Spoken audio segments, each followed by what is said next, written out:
creates immersive film experiences at the intersection of film, artificial intelligence, gaming, immersive storytelling, and consciousness.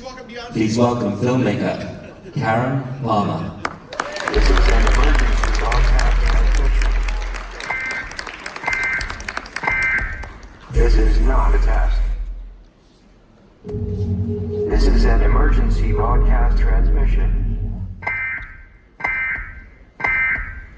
This is an emergency broadcast transmission. This is not a test.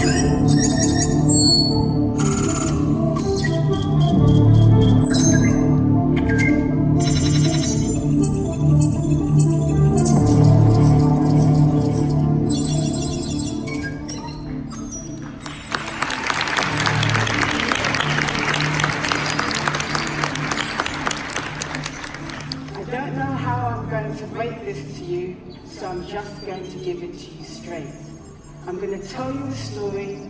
I know it's going to sound far-fetched, but I'm urging you to be open-minded. You see, your very future depends upon it. Trust me, I've been handpicked by some of the very people in this room from the year 2033 to come back and deliver this important message for you here today. You may think this is just an AT&T shaped conference, but this, you couldn't be further from the truth.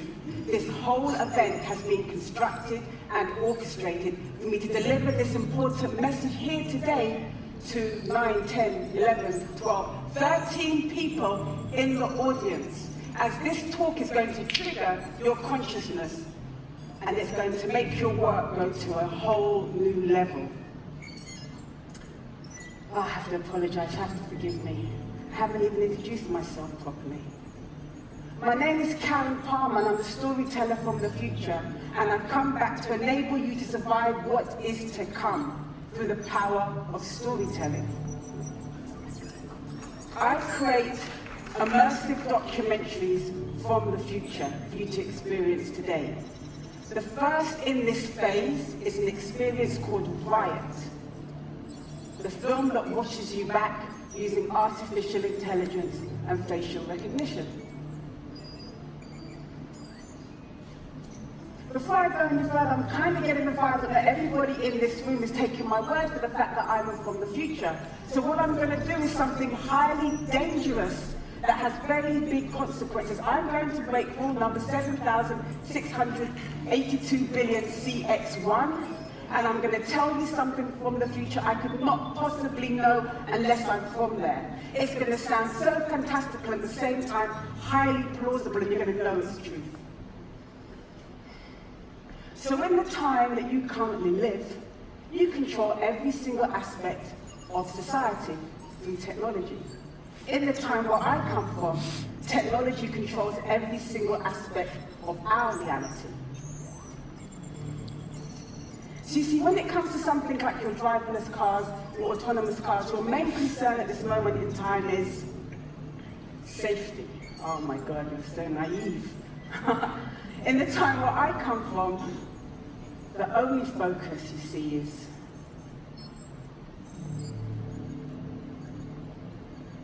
security. When you call for autonomous Uber and you step into that vehicle and the AI and the facial recognition scans you, if the database that it connects to determines, true or not, if it just determines that you have any outstanding driving offences or car park tickets or even something so mundane as jaywalking, that vehicle will no longer be under your control. It will be automatically turned into what is known as a temporary police transportation vehicle. And within the doors, metal bars will come up and take out the windows, and no, you won't be taken to your designated destination to see your friends or go to a party. You'll be taken to the local police station for processing. So now I hopefully have your attention. I'm going to tell you a little bit about my work so that you can fully understand why I have been selected to come back here to deliver this message for you today.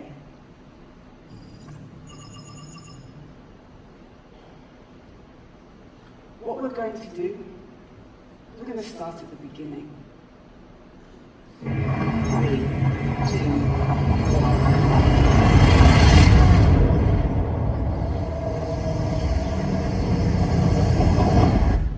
The ancient religions and spiritualities understood the sacred relationship between storytelling and reality. In fact, recent research into cognitive science and behavioral psychology has proven that storytelling is more effective than changing your mind in a rational argument. And I'll explain to you why. This is what is known as a reality construct, or a wheel of life. It's Buddhism. What it does is it communicates with you storytelling on the subconscious level. This is the wheel of life, and it starts with these little segments here. It starts with pre-birth, birth, life, death, and afterlife. Mythology was designed to communicate and resonate with you beyond the physical realm and connect with your consciousness. Don't just take my word for it. Listen to what Joseph Campbell has to say. All the myths have to deal with is transformation of consciousness. That you're thinking in this way, and you have now to think in that way.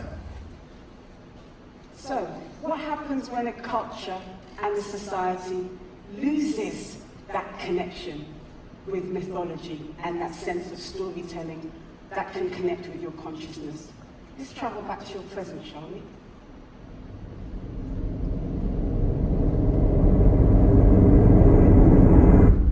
We're currently living in a world of oppression, suppression,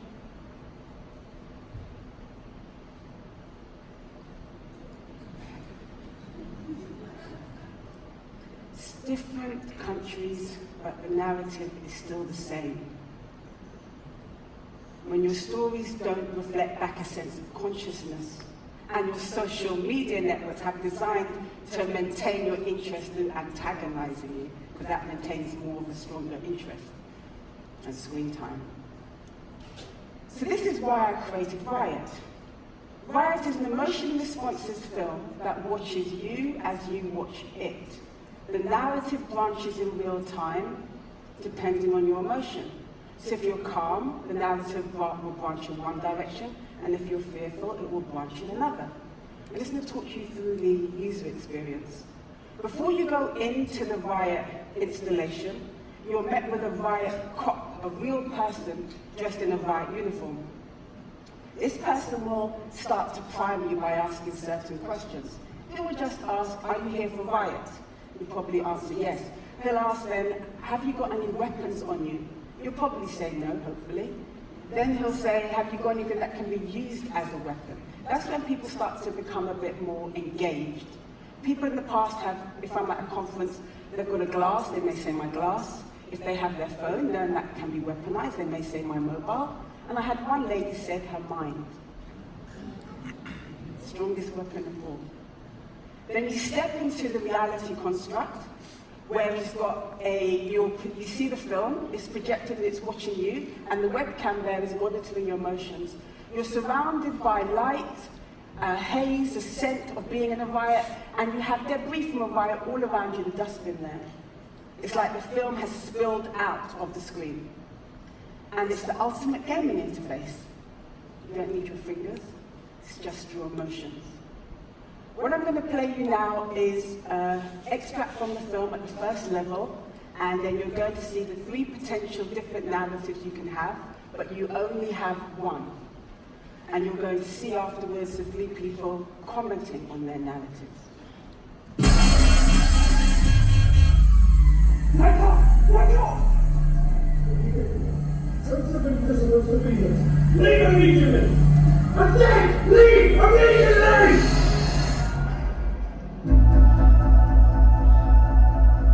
Leave immediately!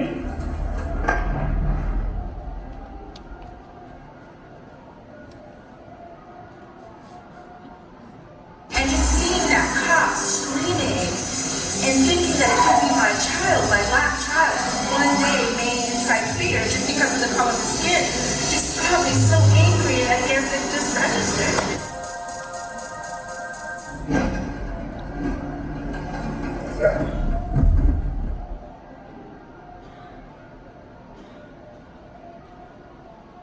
It was scary to be shouted at, and which then led me to, well, be detained by the police officer actually. The fact that that's how it is in a real situation. You react scared and it escalates, and then you become pushed into a position where then suddenly you're criminalized or something. Leave. Not right now.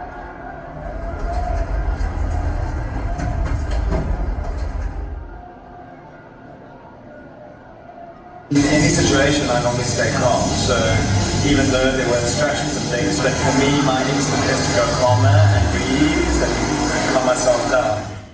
And here's a short video that's going to show you the intensity of the impact on the participants.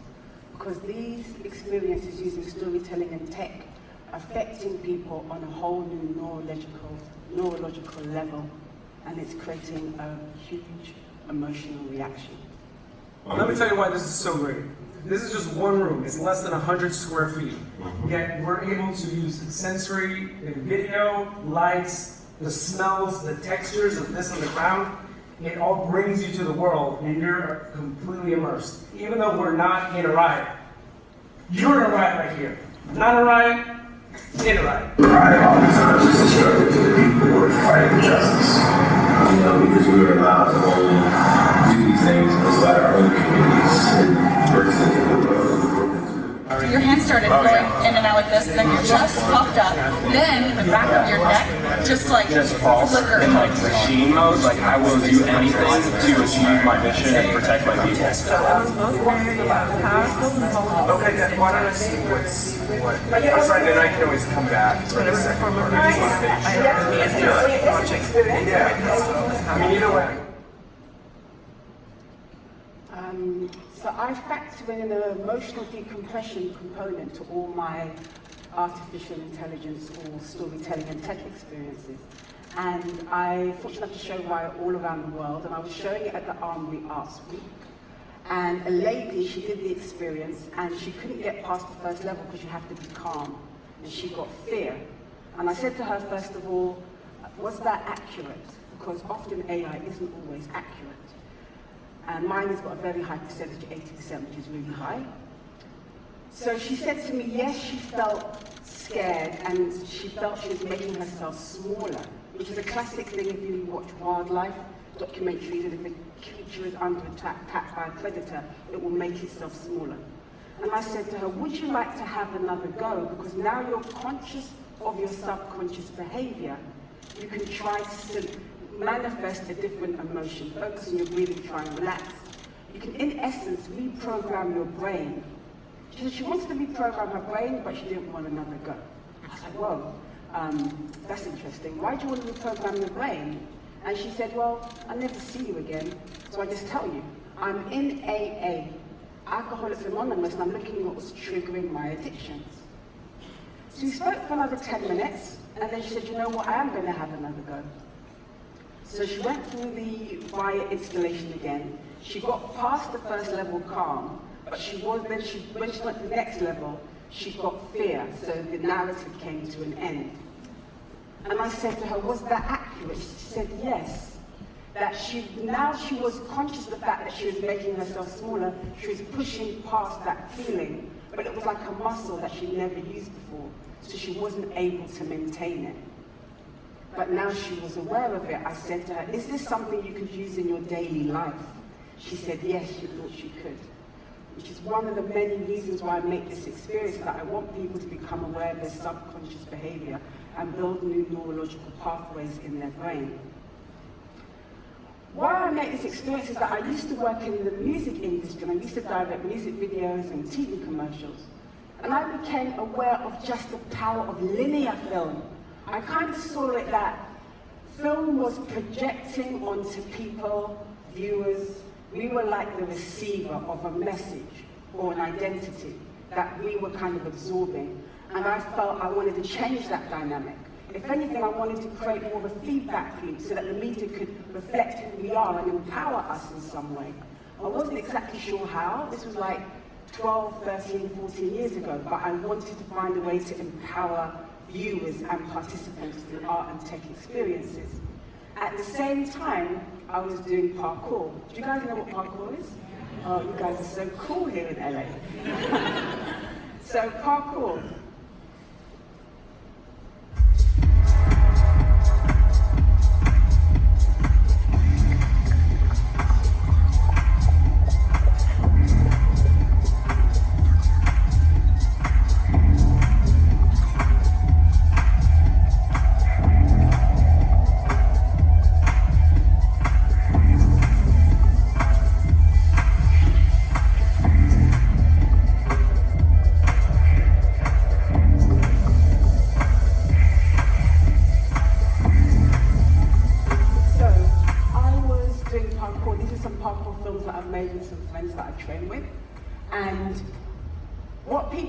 Parkour is the physicality, but it's very much about the psychology, the psychological aspect of actually moving through fear.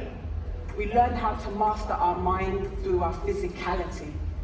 And that is a process for me of empowerment and transformation that changed my life. And I wanted to replicate this experience, this transformation of moving through fear, through storytelling and technology.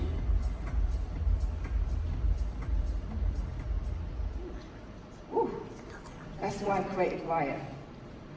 So I also started working with Brunel University London. They have a world-leading expert in facial recognition and AI, they're Dr. Hong Yin Meng. And about 5 years ago, they worked with me on the Riot prototype. Before that, we made another experience where I was creating something called neurogaming. Neurogaming is where you use your brain, again, as the interface. Riot is more the emotions, when neurogaming is more the brain and the brain activity. So what you see here, because I was showing the work in Soweto in Africa, is that on that youth's head there in the middle is an EEG headset, and he's watching my film called Sync Self. And as he's watching the film, his level of focus is being detected, and it's sending a message to the film. And in the film, there's people free running. And if he's focused, the free runner makes the jump. And if he's not focused, the free runner doesn't make a jump. I wanted to teach people how to understand themselves better and master themselves through art and tech storytelling. This is a little bit of someone talking who's doing Sync Self, a couple of stills at the beginning. What happens is that people kind of become themselves, they discover themselves. So if you're into Tai Chi, you start doing Tai Chi to relax yourself. If you're into writing and you're an author, you start to create a script while you're watching the film. You learn how to discover your own sense of focus. And some of the people who did the experience, it heightened their focus so much that it was inspiring to go home and do something immediately, like this person here. I've got this script I'm writing for nearly 4 years now, trying to solve the problem while watching your film. I kept looking in the corner and it said unstoppable, and I went, you see, you can do it, come on. So you kind of used overcoming as an obstacle in the film, you related it to exactly. As overcoming an obstacle. Yeah, exactly, yeah. Actually, just when the credits rolled up, I said, right, I'm going to leave the festival now, go home and finish the scene. I'm going to do it this afternoon.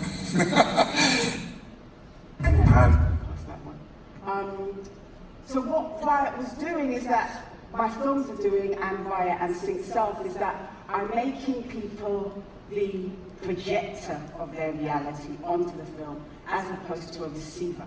So they're using the media around them as almost a practice for reality to see how their emotions are affecting the film. So in essence, what I've created is a reality construct.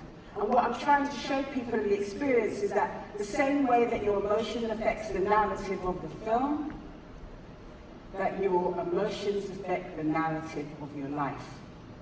And all we need to do is master self and move through fear, and we'll be in a very different place. I've titled this process subconscious storytelling, and it's at the intersection of science and art, and it utilizes all of these disciplines. Basically what I'm doing is that I'm making you aware of your own subconscious so that you can then build new neurological pathways in your brain. Okay. What I'm going to do now is I'm going to talk a little bit about tech. Everybody likes tech. So I'm going to make you guys a little bit aware of some things you might not be aware of regarding tech. So I'm going to talk to you about lack of consciousness in particular, and lack of awareness, and lack of being deliberate when people are working with technology and creating systems, particularly with regards to AI. So I'm going to give you, first of all, some technical definitions, just to help you on your way, because not everybody knows what they are, but no one wants to really say. So this is an obvious one for artificial intelligence. This definition is one that I made up myself, because I think this is more accurate. Because we are the ones that are creating the system. And then this third one for me is really quite terrifying. Machine learning is a type of AI that provides computers with the ability to learn without being explicitly programmed. Basically, that means that when a developer creates an AI, after that, the AI is going to learn for itself exponentially. That's machine learning. It's going to learn for itself. It's not neutral. It's going to learn for itself after it's taken on board the bias of the person who's developing it. Bias is something that everybody has, but people are unaware of. But when you're creating systems, it's hard to really eradicate that. So rather than just talk about it, I'm going to show you an example of bias in action, that someone has developed an AI and hasn't taken everything into account.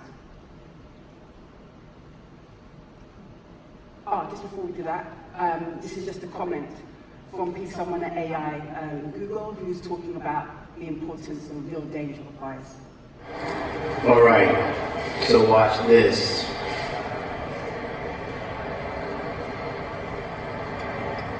Black hand, nothing. Larry, go. Black hand, nothing. Larry, go. Racist on the seats. Yeah, that is arguably quite funny, arguably.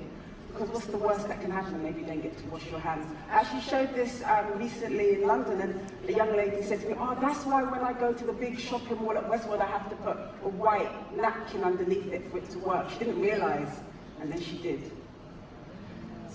So, as I said, this is arguably quite funny. Other things in no way, sense or form is anything to laugh about. So I was doing an AI artist residency for a technology company called ThoughtWorks in New York in 2017, 2018, and we did a lot of research into bias, and we came to the conclusion that bias is almost impossible to eradicate. And as part of my research, we looked around us and looked at what existing bias existed.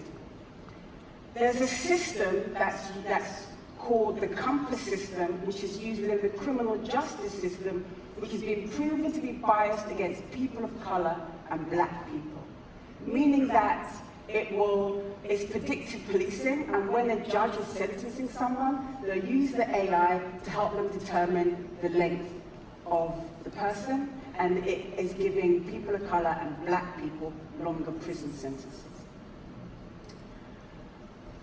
The UK police also have, coincidentally, an AI system which has been proved to be biased against poor people. Twitter and Microsoft. Microsoft released an AI. You guys familiar with this? Yeah. They released an AI that it was, at the beginning, it was fairly neutral-ish, but within 24 hours, because of how people were interacting with it on Twitter, they basically taught it how to be racist. Because of the terminology and the data and the information they were coding it, interacting with it. So they had to pull it. Amazon, you guys heard about the Amazon one?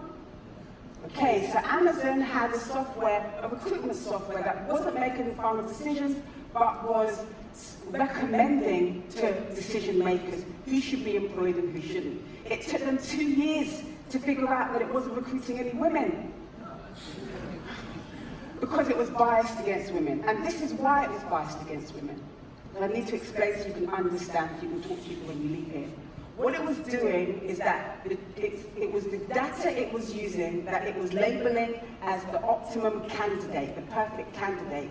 The data it was using was based on the CV of a man. And how men tend to write things, traditional men write things. They tend to be more action-orientated in their terminology, so they use terminology like charged or led, where women might say collaborated or team.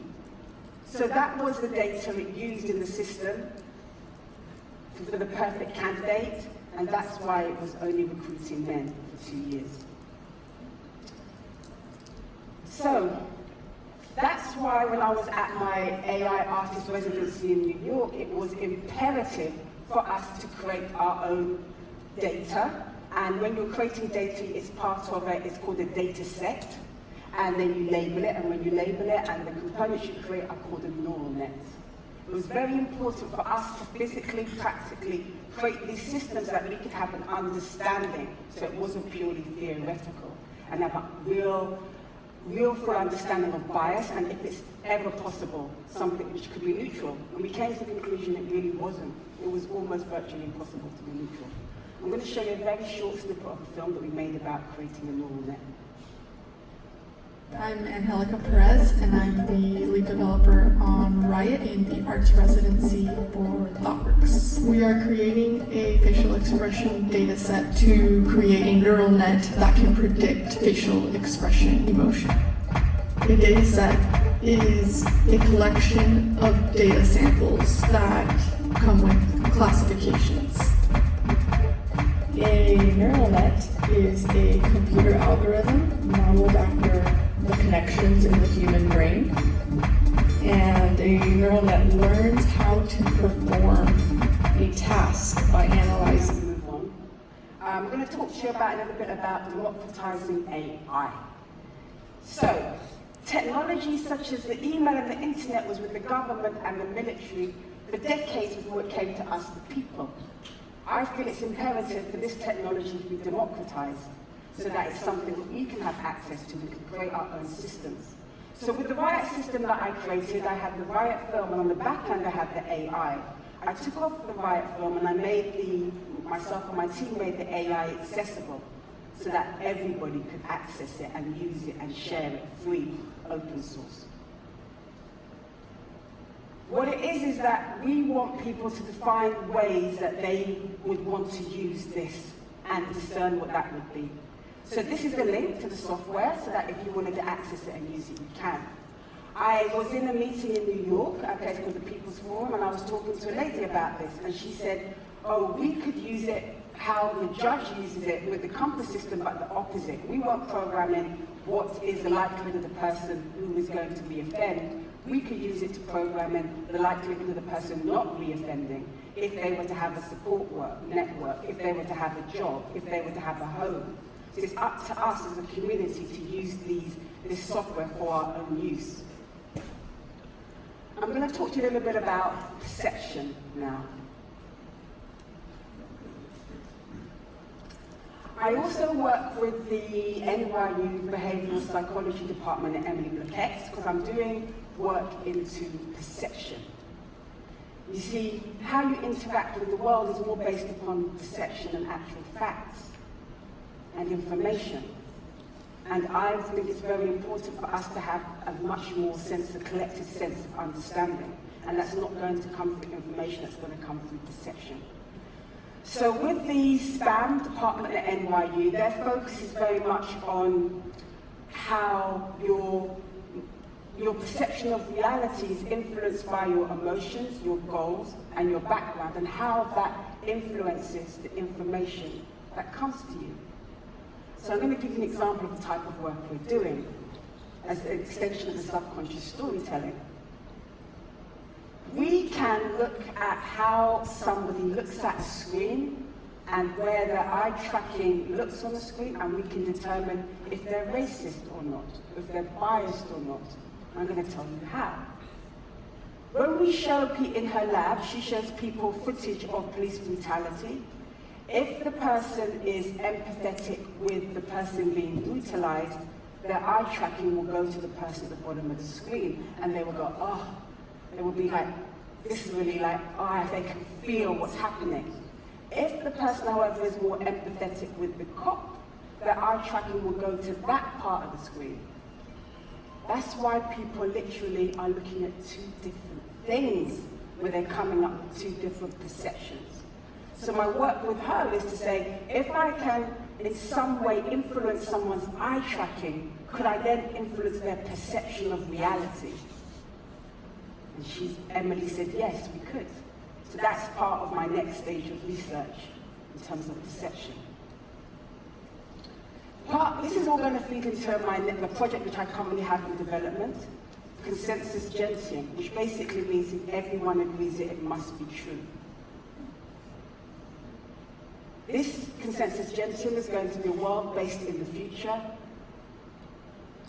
with the images that you saw at the beginning, a world of weaponized tech, and the story I told you about the car, self-automated surveillance, and biased networks. I want to put people in this near future world and an immersive environment and in a way shift their perception of reality by influencing their eye tracking. At the moment, we're living in an information age, and we've never been more isolated and separate. We need to move into a new age where we have more of a collective understanding and perception. So, my question to you as I move towards the final part of my talk is, what is your role as storytellers? I'm very aware of what my role is. It's to make you consciously aware, and I'm part of a caliber of people, I wouldn't say part of, they're like my heroes, people who have been like on this journey before myself, who have kind of shown the way of what is to come. That's what I feel, this is the storytelling for the times in which we now live. In 3 years, Cyberdyne will become the largest supplier of military computer systems. All stealth bombers are upgraded with Cyberdyne computers, becoming fully unmanned. Afterwards, they fly with a perfect operational record. The Skynet funding bill is passed. The system goes online on August 4, 1997. Human decisions are removed from strategic defense. Skynet begins to learn at a geometric rate. It becomes self-aware at 2:14 a.m. Eastern Time, August 29th. In a panic, they try to pull a plug. Skynet fights back. Yes, it launches its missiles against the targets in Russia. Why attack Russia? Aren't they our friends now? Because Skynet knows that the Russian counterattack will eliminate its enemies over here. Jesus. Skynet. So I guess this is just a coincidence. Or maybe this is a reflection of the sacred connection between storytelling and reality. Sophia Stewart was actually the original creator of both the Terminator and Matrix. And this is all part of the narrative that she was talking about. So, you guys are familiar with the situation in China and the developing social system over there? As they're moving more and more towards a surveillance state. At the moment, your social and digital identity is influencing your real life identity. So basically, if you say something detrimental about the government online, that's going to restrict your career possibilities. When you go for a job interview in China and they check your social media and it's detrimental, they'll have phrases like you're not management material. There's other things as well, and they're limiting your travel as well through, as I said, being not positive towards the government. But hey, maybe that's just China, right? That's not like that's going to come out of China, right? Nah, there's no way that would. And even if it did come out of China, it's not like it's going to come to here, America. It would never come here, right?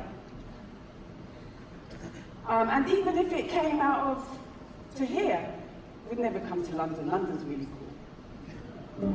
The front line in facial recognition. Police cameras in an East London street, everyone gets scanned. If you refuse, here's what can happen. Don't cover my face, I cover my face. Don't push me over where This man didn't want to be caught by the police cameras, so he covered his face. Police stopped him, they photographed him anyway, an argument followed. How would you like if you walked down the street and someone got police on that? You go, What's your suspicion? The fact that he walked past clearly. I would do the same. I would do the same. Just grounds. No, it doesn't. The police said this was disorderly behaviour, so they gave him a fine. The chap told me down the road, he said he's got facial recognition. So I walked past like that.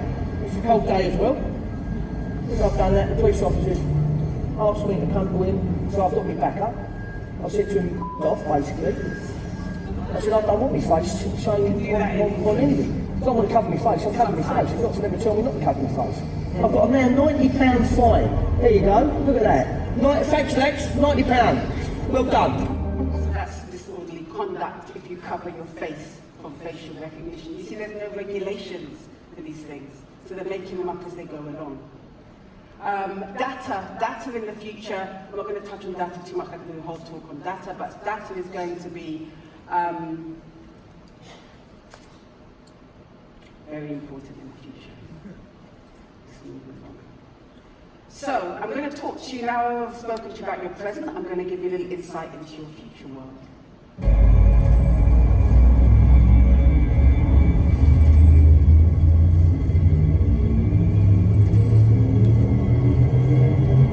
Ready to engage. 4, 3, 2, 1, engage.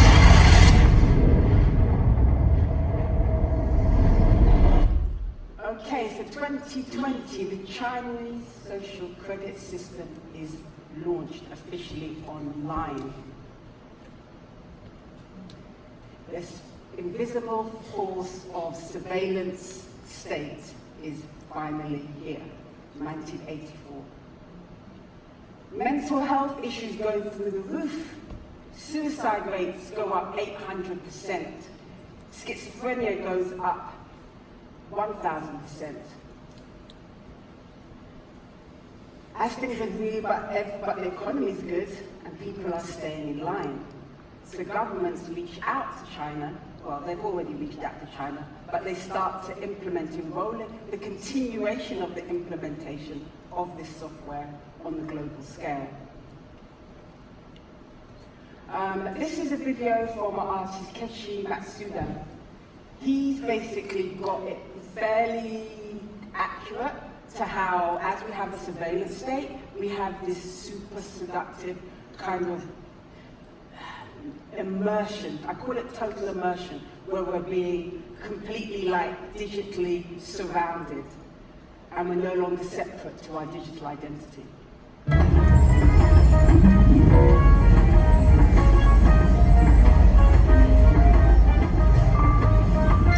Olvídalo. Estoy presente ahora. Me amo.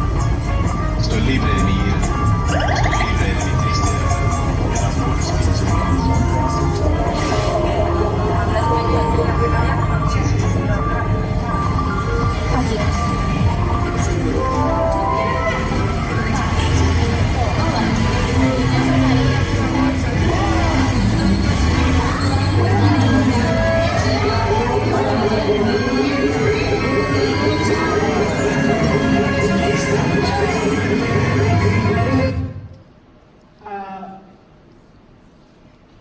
All the devices and the hardware around us is going to become super shiny, super seductive as well.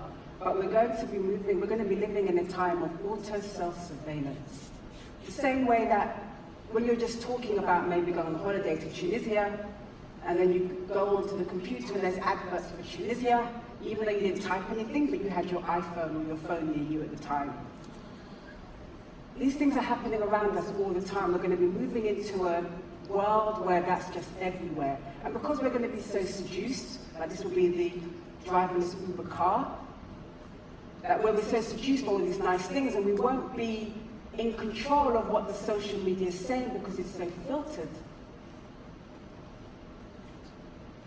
Future of entertainment.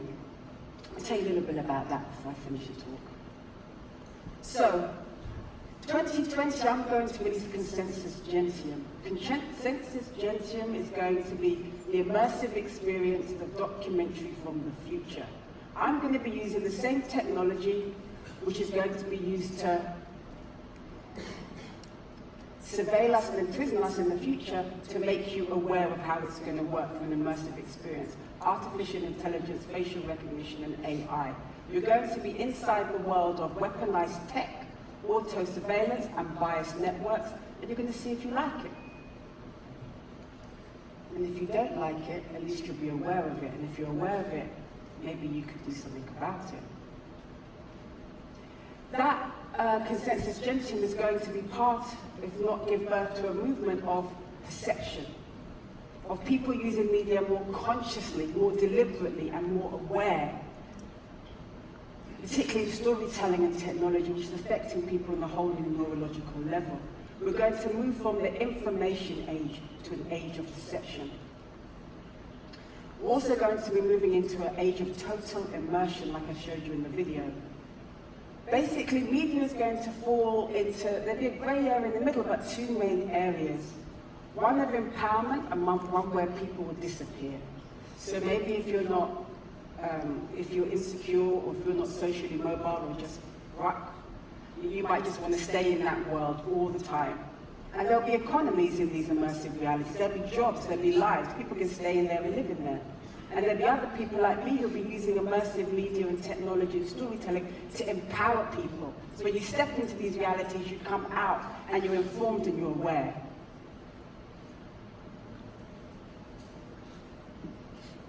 VR and MR and XR and AR, all these medias are going to be used for some areas not so positive, for more of a commercial gain, and other areas to really liberate people. We're going to be completely hardwired into our tech, even if it's just emotionally. When you connect with your browsers, or your holographic browsers at the time, they're going to understand your emotions in almost a telepathic way. It's just really multiple senses picking up on your emotions. So you'll never have to type into the equivalent Netflix in the future what type of film you want, because the media will pick up that you're feeling sad, so it will suggest a comedy. Basically, your media hardware is going to know you more than your partner, and we're going to like that. And we're going to want to be connected to that all the time. Data democratization. Data and AI democratization are going to become basically social justice and civil rights issues. Because the technology that's running this software and running this storytelling experience and running entertainment is something that we all need to have access to so that we can all benefit.